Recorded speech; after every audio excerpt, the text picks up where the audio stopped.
Hello and welcome to No Soul Left Behind. I'm Laura Brockway. And I'm Jennifer Sinclair.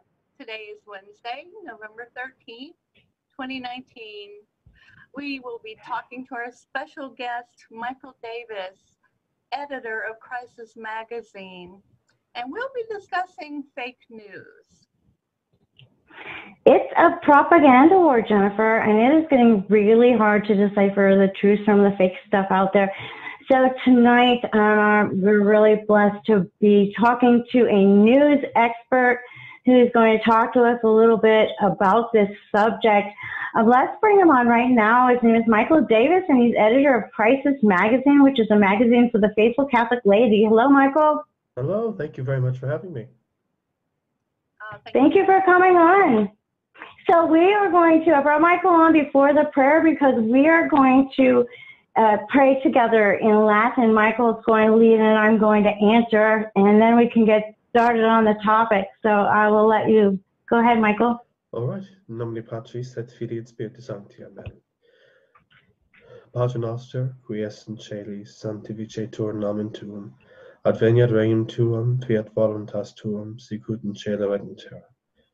Panem nostrum quotidianum da nobis hodie, et dimitte nobis debita nostra, sicut et nos dimittimus debitoribus nostris, et ne nos inducas in tentationem, sed libera nos a malo. Amen. Ave Maria, gratia plena, Dominus tecum. Benedicta tu in mulieribus, et benedictus fructus ventris tui, Iesu. Sancta Maria, Mater Dei, ora pro nobis peccatoribus nunc et in hora mortis nostra. Amen. Gloria Patris et Filii et Spiritui Sancti. Sicut erat in principio et nunc et semper et in saecula saeculorum. Amen. In nomine Patris et Filii et Spiritus Sancti. Amen. Thank you. That was so much fun. Thanks. Yeah. You're very welcome. All right. So welcome to No Soul Left Behind. Welcome to our madness. Thanks for coming on. Really appreciate it. Well, thank you very much for having me. So we get caught up in this all the time. It's a propaganda war, and it's really overwhelming for us regular folks, right, Jennifer? So we were hoping that you could possibly give us a little bit of advice about surviving the propaganda war. Yeah, absolutely.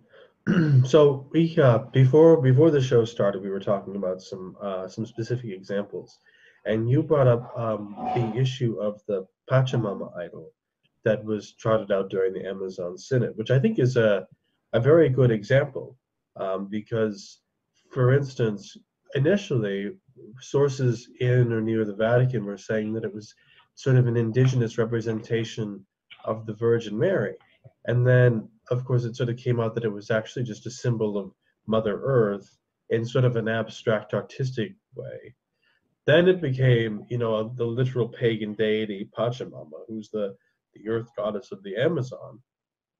And then certain, I think it was actually the Pope himself, said that some people were unhappy about this because or some people were critical of the Synod because they're racist or discriminate against people from South America, which is kind of goofy.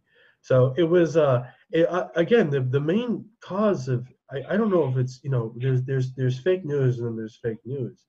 What seems to be much more prevalent with the Vatican today is just confusion, and just the story is never very straightforward, and there's always a confusing occurrence or an unusual statement, and then it's constantly clarified. There's clarification after clarification issued, and it is extraordinarily confusing. I mean, I think the big one was the Abu Dhabi statement that Pope Francis signed with the Grand Imam of Saudi Arabia, whoever it was, which stated that which listed among things that were sort of willed by God, and among them was the duality of the sexes, male and female, which was meant to sort of confront gender ideology. This was a statement that they were signing to sort of say that there is common ground between Muslims and Catholics. And one of the things was, that we both believe that there are only two genders, which is true, We believe that God wills a diversity of races, which is true. You know, we don't believe that God prefers whites or blacks. And then the other one that was used is it mentioned the plurality of religions, and then that would obviously caused a lot of people to balk, and they said, well, surely the Pope would never sign a statement saying that God wants some people to be Muslim and some people to be Catholic, because of course we believe that God wants everyone to be Catholic. And then it was clarified by the Vatican later that Pope Francis was talking rather about the permissive will of God, and saying that God wills for us to have the right to accept or reject the faith, which is of course true because we're not Calvinists. We do agree with that. But it was you know, this is many instances like this of the Pope, it seems, maybe speaking off the cuff, or maybe being handed something by one of his aides, and that probably being told that it's all kosher and good according to Catholic doctrine, and then having to backtrack. And it usually does get clarified, not always. And there are some glaring instances, like the dubia that were issued about the footnote on Amoris Laetitia. That was never answered. But you know, at the very least, even when it is answered, it's already caused an extraordinary amount of confusion for ordinary Catholics. And the surprising thing to me is how watered down our faith is, that there are so many Catholics who actually support whatever the crazy view is. And I'm thinking about Father James Martin. Pope Francis has not done anything to stop him, and he is, you know, leading a lot of souls astray, and it's all confusion on purpose. I think the same thing. And yeah, so some of us just think it's purposely, that's part of the propaganda, is to cause the confusion on purpose. I said it. Yeah, well, with Father James Martin, I think, is another good example. And I think that this speaks to a much deeper issue in the Vatican that doesn't really get talked about very much. So, I think you probably remember, I think it was only last month, Archbishop Chaput in Philadelphia, rather a conservative bishop, issued a sort of formal rebuke of Father Martin, saying that, you know, there's the way that you claim to not contradict church teaching, and yet so much of what you say and do undermines the fundamental teachings of the church about human sexuality. Father Martin claims that he doesn't believe the church teaching about homosexuality is the big one, should change, but at the same time, you know, he attends gay pride rallies, he encourages people who suffer from same-sex attraction to attend gay pride rallies.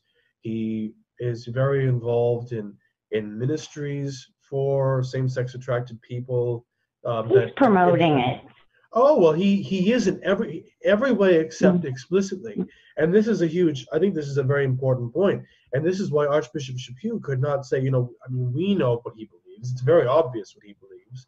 But Archbishop Chaput has to say, you know, if you really want to say that, that you follow the church's line on homosexuality, then you have to change, you have to be more unambiguous in your support of orthodoxy. And just a couple of days later, as you probably also heard, Pope Francis invited Father Martin for a private audience in the Vatican. There is almost no way that this wasn't intentional, you know. But the thing is, Father Martin sits on the Vatican's dicastery for communications, which is the sort of the official body that helps the Vatican with its messaging and the approach that it's going to take to mass communication. And but Father Martin even said that this was the first substantial conversation he'd ever had with the Pope. The Pope really doesn't follow Father Martin's, has never met Father Martin before, and it's very unlikely that he follows Father Martin's career. My suspicion has always been that Pope Francis, who doesn't even use a computer, is getting all of his news and all of his information from these these aides and these staffers who are surrounding him, like the deep church. I mean, we talk about the deep state.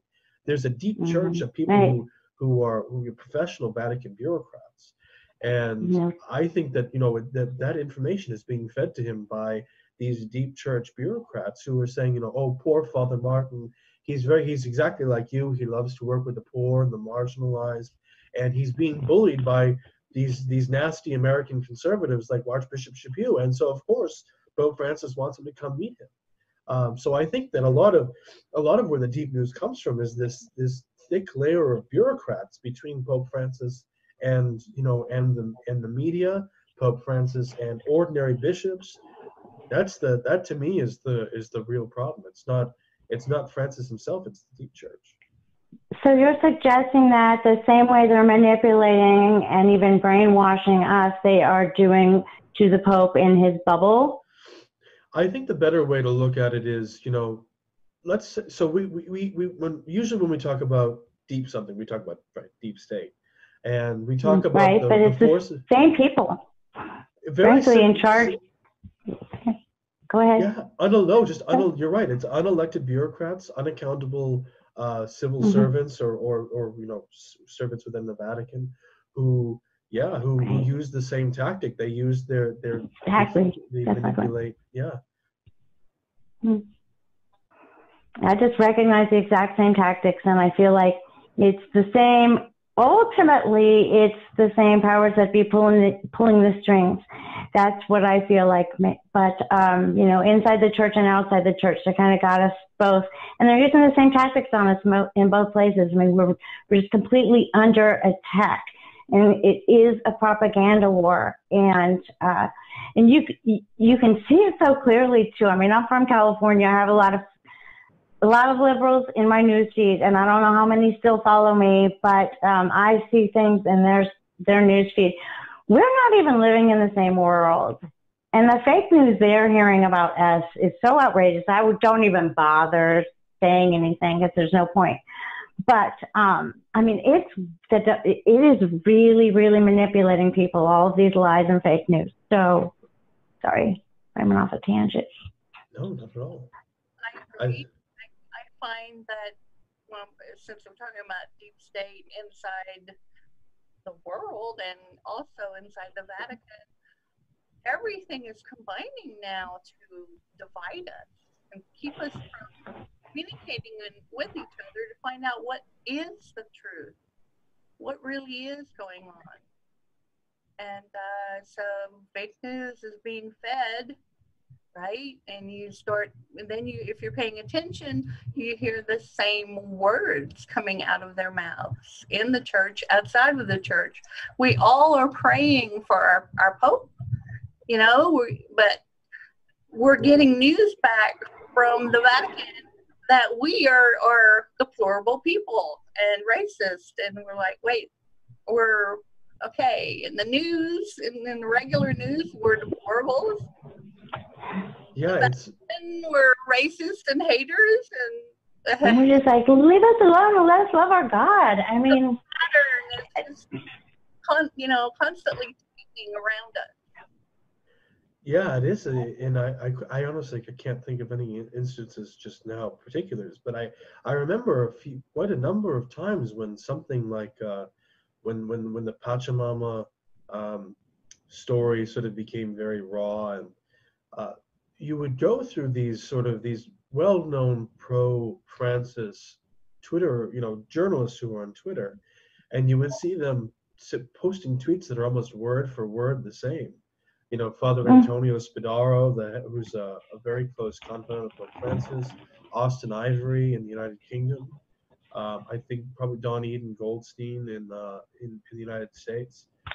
And you think to yourself, oh my gosh, is someone coordinating these statements? Are they, because they're saying the exact same thing, and there must be someone like probably Father Spadaro or another sort of one of these guys who's very close to Francis, but not actually doesn't hold any particular office in the Vatican, but who are sort of trusted middlemen, and who disseminate these talking points to pro-Francis journalists. So even very often, Catholic media is itself compromised by sort of by following the will of the Vatican, which again, all faithful Catholics have to be friendly to the Vatican, but even Pope Francis has said on many occasions that an independent media is essential to the functioning of civil society.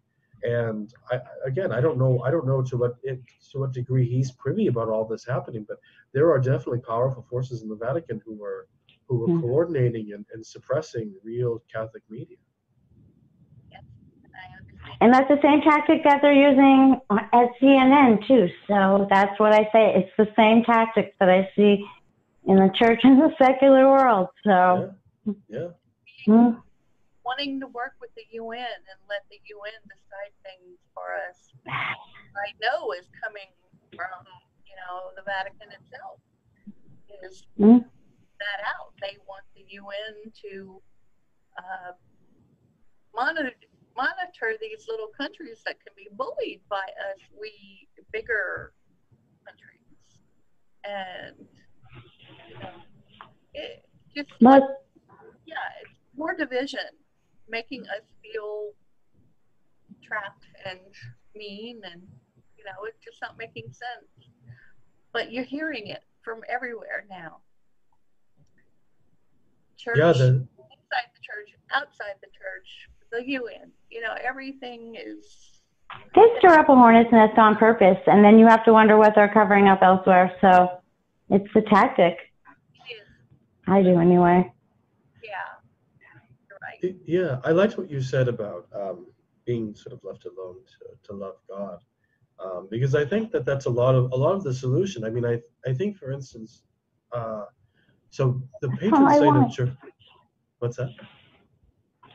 That's all I want. I'm sorry, I didn't mean to interrupt you. Oh, no, I just want to be left alone to love my God, and absolutely. And I think so. For instance, the patron saint of journalists is Saint Francis de Sales, who's a really terrific saint.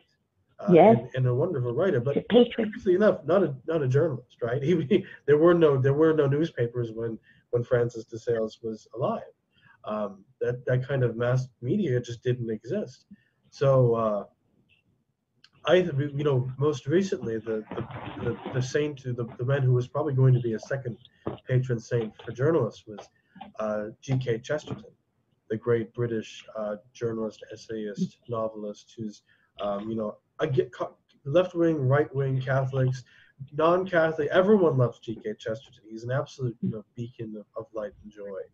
And a lot of us were very excited because, finally we were going to have a church-approved role model for a journalist. And that's how, and going through, I have like the complete works. I love Chesterton, and I devour everything that I can by him.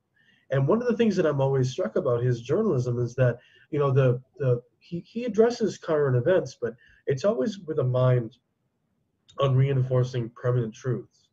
And it's, when you think about how we understand faith, the sort of what happens on a day-to-day basis, the events of the day are really ephemeral. The greatest truths are the truths of the Catholic faith. And those truths are even more true than what President Trump or Pope Francis says in the course of the day, where they go, because heaven is more real than this is real. That's the really beautiful metaphor that C.S. Lewis used about heaven in The Great Divorce, was that when the soul goes to heaven, and he says everything just seems sharper and denser, it's just more real.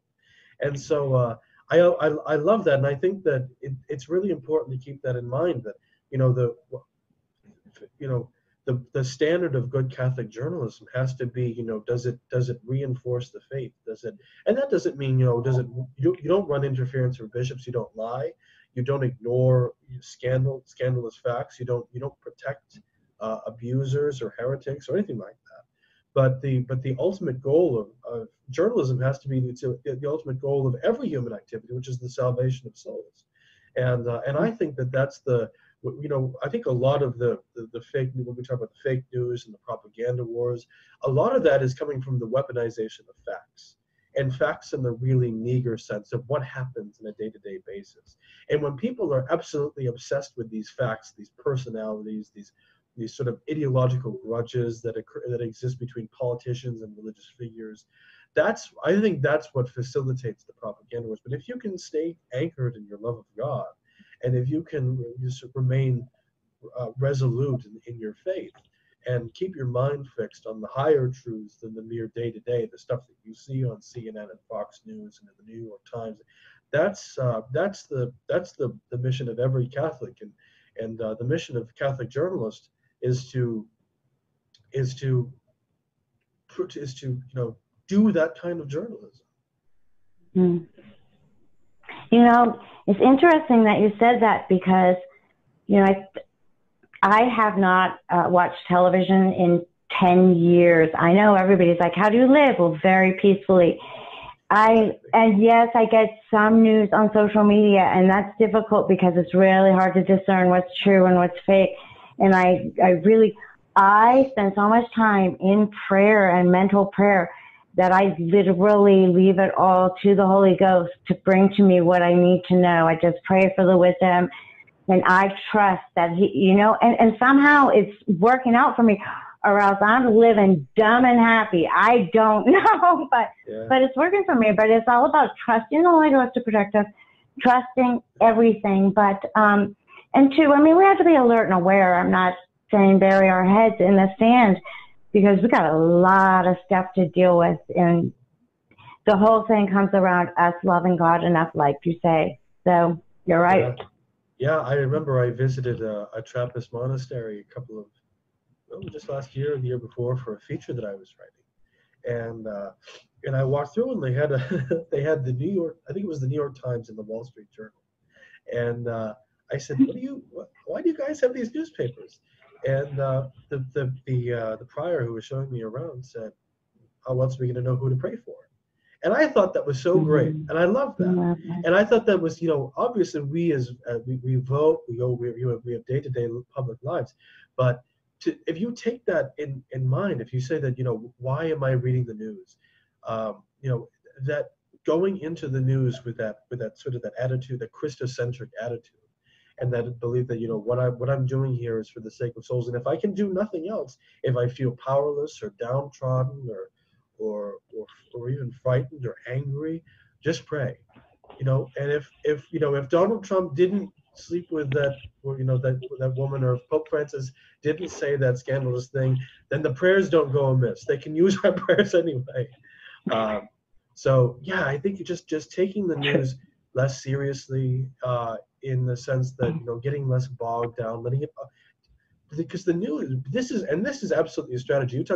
I always say, get rid of social media. That's the best thing that you can do. And people say, well, does that mean I should stop following Crisis on Twitter? I say, look, if you have to stop following Crisis on Twitter and get off social media, then do it. That's the best thing to do, because the social media and news media and all the other things, they're colonizing our minds. They're taking us over. And, you know, I mean, Crisis publishes 2 articles a day. We like to believe that, you know, we give you just enough information. We're not gonna bombard you. We're gonna give you the stuff that really matters. But but don't let it invade your headspace. Don't let it crush your soul. Don't let it drag you into despair. Be very careful about what media you consume and where you find it. Very true. Very much. Absolutely, that is wonderful advice. I had one more thing I was going to ask about. Yeah, I think we might have time. I didn't want to run too long. But do you think maybe part of it too, and you were talking about back there with the fake news and the discerning what's real and what's not, is the Common Core generation coming in that has no common sense to discern these things? We're getting to the point where, for me, I can't even communicate with a particular generation of liberals in California. And some of them that I'm even related to. Excuse me, but I feel like all of that is on purpose too. They purposely dumb them down, and they don't have any common sense. And we think common sense because that's how we discern what's fake and what's not. And there's a real divide and no common ground for us to even come together on. And anyway, I was going to ask if you think that this Common Core generation coming in is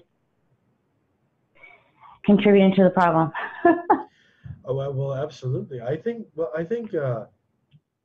every generation has had its own problem, and it is susceptible to this fake news or this propaganda for different reasons. So I think, for instance, people, middle-aged folk, are probably more likely to be sort of hooked into cable news media. And so they're more likely to be sort of brainwashed by the 5 hours of CNN or MSNBC commentary that, where they really only have about three news stories, but they just talk about it for 5 or 6 hours a day, 7 days a week for 6 months at a time. And it's crazy. And people think that they think that they've absorbed 6 hours worth of news when it's really only been, you could have flipped through the New York Times headlines, first 3 headlines, boom, you're done. And they repeat the same talking points out there over and over and over. Like you said, there's always those talking points. And it used to be, I don't watch it anymore, but even 10 years ago, because I watched a little bit I spent like an hour on the TV watching all the different channels, and I could almost tell you exactly what channel each person watches that I would talk to, because they're verbatim repeating exactly what they heard from CNN, or exactly what they heard from Fox, or exactly what they heard from MSNBC. So I think that's going on, like you were saying, that's going on in the church too, those talking Absolutely. points. Yeah, and I mean, even if you have to remember, I mean, I've been on Fox News. I like Fox News, but you have to remember that Fox News is also a corporation. They're doing the same thing. They don't none of these guys. CNN. If anyone believes that CNN is really liberal, the guys at the top of CNN are really liberal. They believe in money. They want your money. That's what. Mm-hmm. And Fox News is the same way. It's a business. It's a private business. No one does that for free. That's why they get paid millions and millions and millions of dollars. So even if you watch Fox News, again, I like Fox News, but make sure that you read other things. It doesn't even hurt to sometimes read. If you're mentally strong enough, if you're really steeped in the catechism, scripture, the doctrines of the church, you're not going to. If you read a New York Times article that's biased in favor of homosexuality or whatever, you're not going to succumb. It's not going to. The brainwashing isn't going to affect you. You got to be very careful, obviously. But even if you read conservative media, it never hurts to sort of get a variety of perspectives, because, again, Crisis runs on a shoestring budget. I know a lot of other Catholic news outlets don't, but if your primary source of news is one of these big media companies, you can never trust them, because, again, they're in it for the money. But I don't want to divert your point. You asked me about young people like me, and I started talking about old people. So I'm not trying to protect anyone like me. Yeah, we definitely. The thing that we're more susceptible to, I think, is social media, and a lot of that has the groupthink that has been disseminated by public education in a lot of ways, or even but I think it's bigger than that. I mean, I went to a very left-wing Catholic school, and it was a very affluent school. It didn't need to be left-wing, but it chose to be, because the professors and the other people who sort of ran the school really believed in this sort of progressive Catholicism that Father Martin and others preach. So yeah, we all have our. It can be a little bit dangerous to sort of to sort of blame one generation and it goes, but definitely the education. Oh no, I know.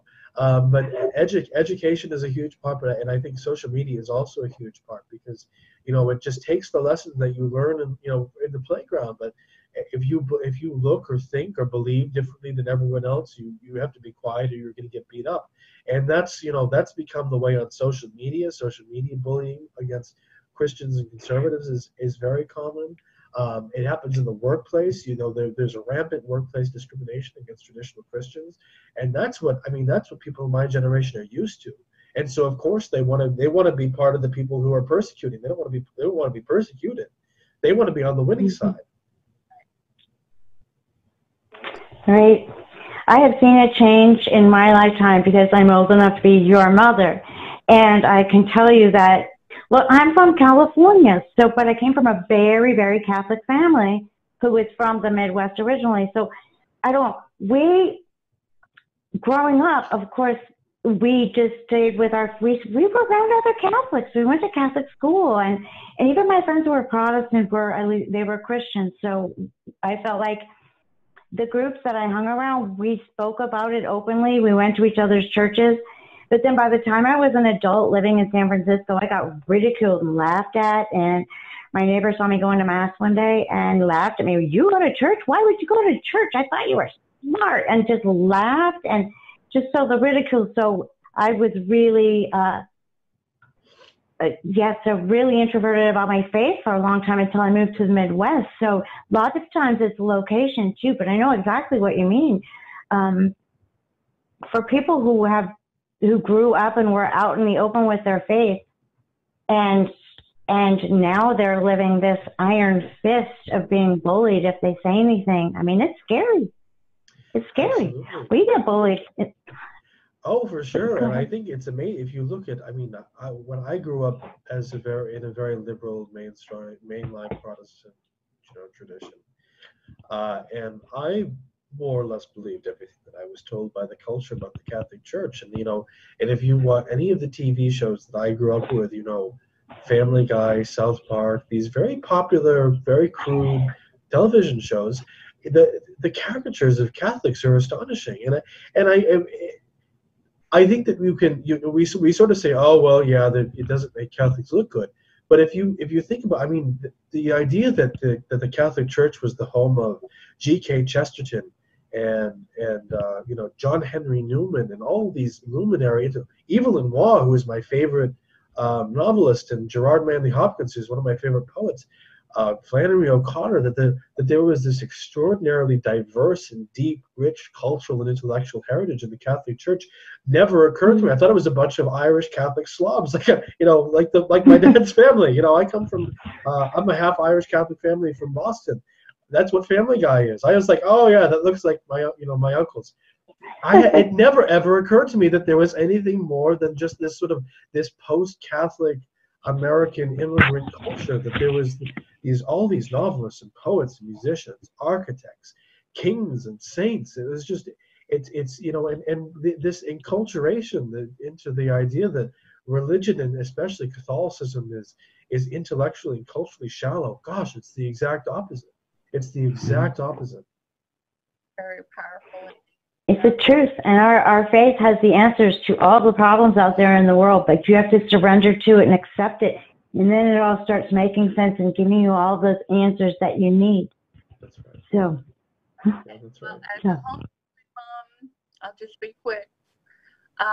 In the 90s with my son, in the late 90s, homeschooling was still the Catholic homeschooling groups, and the curricula were still really good, strong conservative curricula.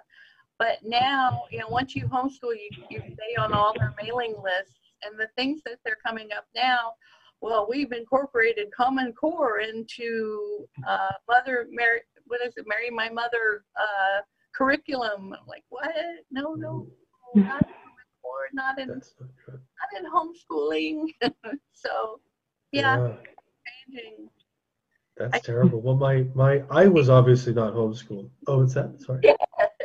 So I used to think homeschooling would save the world. These kids were so bright. It's invading homeschooling too, but yeah.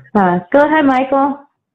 Oh, well, yeah, I obviously wasn't homeschooled, but my wife was, and her parents are professors at a Newman Guide College, a small, one of these small, very traditional Catholic colleges, and she, I can already hear my mother-in-law. If she knew, she must know that, but I can already hear. Oh my gosh, would you? But she was given a very solid upbringing. They still have younger kids, and they homeschool them. We're obviously going to homeschool our kids when the time comes. Oh,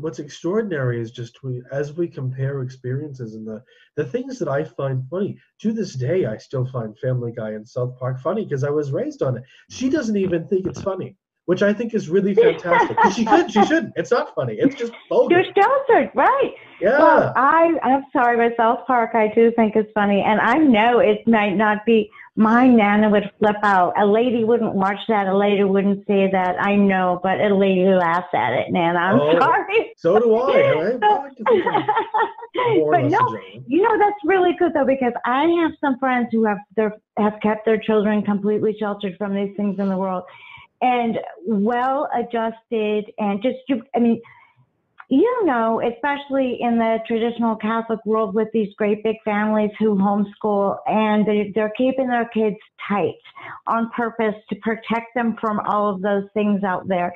So it's a good thing it worked, and clearly the two of you work. So Yeah. Yeah. Oh, work she's together. it's funny. I mean, the actually the stereotypes about homeschoolers are very like the stereotypes about traditional Catholics, aren't they? Just sort of, you pale and sickly and sort of very quiet and dorky and ostentatiously pious, and it's just not true. It's just the opposite. I mean, No. homeschoolers and traditional Catholics are, by any standard, the most socially well-adjusted people I know. They're funny. They're easy to get along with. They know what's going on in the world, but they're not preoccupied with it. They have interesting things to say. They're usually in pretty good shape. One of the things that I've noticed is that I'm fat, but my wife and all of her family, all of her friends, they tend to be in very good shape. They like to go outside. They like to play outside. They like to, the boys like to lift things and fight, and the girls like to, they like to do the things that are healthy for girls to do. They're the best people to be around. I just enjoy being around them more. Well, the school environment is not healthy at all anymore. But I was going to say, and I've never met a Catholic homeschool kid that ended up in jail. So they're just good citizens. Right. They're happy, well adjusted. I mean, we all have our own issues. Nobody's saying anybody's perfect. But I'm with you on that. We did a special on Catholic homeschooling for Catholic Schools Week. We did homeschooling, and yes, and the kids are they all serve the priest at Latin Mass. They're involved in troops of St. George, and they're learning the Latin, and it's just all these homeschool kids that I personally know, and I've never met one or anyone in any network that wasn't just a good, solid citizen. So That's right. That's right. Side note. Anyway. Save the world. Was there anything more you wanted to add about the fake news? Oh gosh, well, I really had my hopes set on G.K. Chesterton being canonized, and I think and because Pope Francis has actually himself spoken about the dangers of fake news, and I thought, why not just, we could use G.K. Chesterton's intercession from heaven, couldn't we? I mean, why not canonize a journalist, a good, faithful journalist? So there, unfortunately, I don't know if you follow this at all, but a couple of months ago, it was at the last annual G.K. Chesterton Society conference. It was announced the president, Dale Ahlquist, read a letter from the bishop in England who was sort of in charge of Chesterton's canonization cause, and the bishop decided not to move forward with it. We have the reasons were pretty bogus, and but I mean, if you want to fight fake news, the best way to do it is to support the cause for G.K. Chesterton. If you want to support the cause for G.K. Chesterton, the best way you can do it is to go on the American Chesterton Society, join them. I don't work with them. I've had very little contact with Dale Ahlquist. But I mean, I really think that I obviously support good Catholic media. I hope, like Crisis, and support good organizations that fight for good Catholic journalism, like the Chesterton Society. I have some advice for you on that. Kent, can you look for the Crisis Magazine link while I mention this? You said that we need this St. G.K. Chesterton, and we do need him. But let me remind you this: you don't need the Pope to canonize him. You can invoke him, because it's not the church who makes saints, it's God who makes saints. And if he's up there and he's going to be canonized, you don't need the Pope to invoke him. So go ahead and do it, and let miracles come raining down, because we definitely need him. Future Saint G.K. Chesterton, ora pro nobis. We need a lot of help down here. Also St. Francis de Sales. Also Yeah. St. Anthony, Find the Truth for Us. Also, I mean, there's so many other ones to invoke for the cause, and I do Maximilian Kolbe, a lot of them. So anyway, I apologize for going on that tangent, but Oh no, not at all. Not at all. the saints are there, but need to be invoked, and they know the truth. There's the website for Crisis Magazine. Everyone, please read Crisis Magazine. And we can't thank you enough for coming on to talk to us, Michael, about fake news. I think Jennifer. No, thank you very much, and we hope you'll come back on again sometime. We hope we haven't been too bad. Oh no, Jennifer. anytime. Oh, good. Oh, great. We'll be calling you. You want to lead us out with a prayer to St. Michael, Jennifer? Yes, I sure will.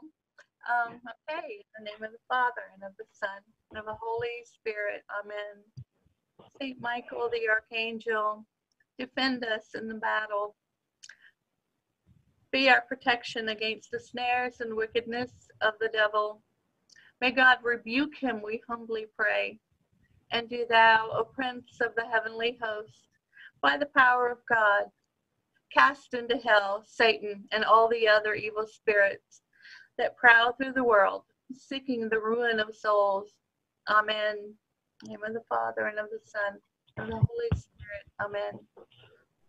All right, we will see you all in 2 weeks. Next week, please tune in to watch Jake's Takes with Representative John Jacobson and Kyle Savage. Same time right here. And until then, thanks so much to our guest, Michael Davis of Crisis Magazine. Thank you, Jenny, and we'll see you all later. God bless you. Thank you. And